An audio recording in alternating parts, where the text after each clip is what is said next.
Okay, you get no intro on this one. Now, hopefully you read the problem, but basically they're saying, do people in urban areas prefer natural Christmas trees, like live Christmas trees, I guess, that you cut down, versus rural areas out in the country? Do they like live Christmas trees better? So anyway, they did a study of this. Now, it tells you, where is it? Somewhere in this area is their data that they found. So let's write that down. Okay, so there it is. So what do we got? This turns out to be 0.4, and this turns out to be 0.34. Right away, I'm looking at it and saying, well, I don't know, based on the standard deviation, but they look pretty close.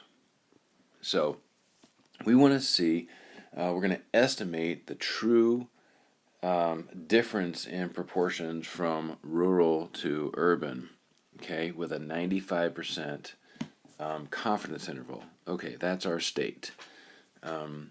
Do rural residents and urban residents, do they differ quite a bit in their preferences? And if they do, what is that difference? Okay, with a 95% confidence. There you go. Okay, let's do the next thing. Okay, the plan part is we're going to use a 2-sample z interval.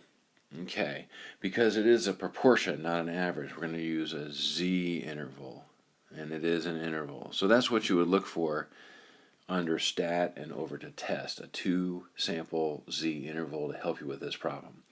Okay, I'm not going to go through it, but it's random, normal, independent. I think we all know how to do that by now. And it is all stated in the problem. You just have to find it.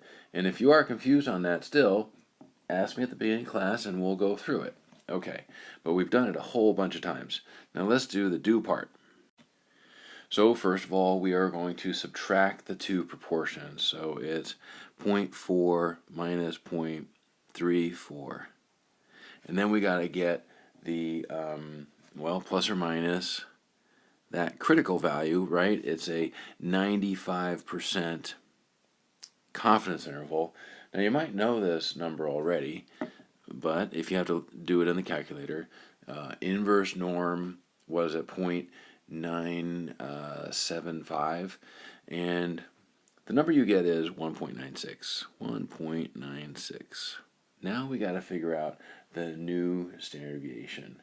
Okay, I better make some stuff smaller here, just a sec. So when we use a z-interval, we never use this pooled data for our standard deviation. So we're going to do it separately, and it's a big square root, right? And so what is it, 0.4 times 0.6, right, over how many there were, 160, and the other one was 0.34, and 1 minus 0.34, which is 0.66, 0.66 over the other sample size, which was 261. Okay, figure all that junk out, and what I mean by that is figure this number out, right? Multiply it by 1.96 and add it to this number, and then subtract it from that number. Okay, so let's see what we get. Okay, so all of this stuff right here turns out to be 0.095. Add and subtract it to this number, and that gives us our interval. Okay, there we go. We are 95% confident that the true difference in proportions is somewhere between negative 0.035, so about 3.5%, to negative 3.5% to 15%. Okay, and my suspicion was correct. The differences, the two proportions were so close that notice that 0 is included in this interval. So we really can't rule out, if we did have a null hypothesis of they're the same, well, because 0 is in between this interval, we couldn't really rule that out. There is a possibility that it is the same. between rural and urban. Okay, that wasn't really part of the problem, but I was just thinking about it.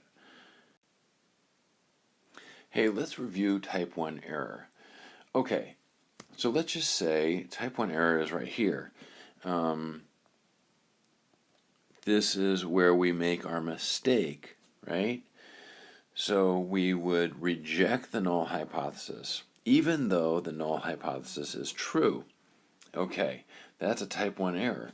And it just so happens that what is the probability of making a type 1 error? Well, in this case, it's 5%, okay, because we have a 95% confidence interval. Now, if that's the case, we would expect to make a mistake 1 out of 20 times.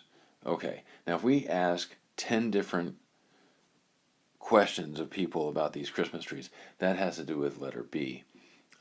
There's a really good chance that if we do 10 different tests, we're going to make a type 1 error somewhere along the way. So it's just not a good idea to combine all these tests to try to get our data. But I will tell you this, that's where we get into chi-square. Next chapter is where you're going to take a bunch of different variables and put them together. Okay, it's not really that bad because we just kind of put them into a grid.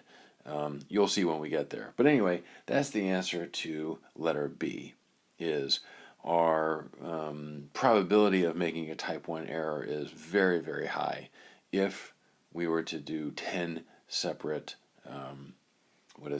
2 sample z-tests. Okay. Anyway, I will see you tomorrow morning. Yoga time.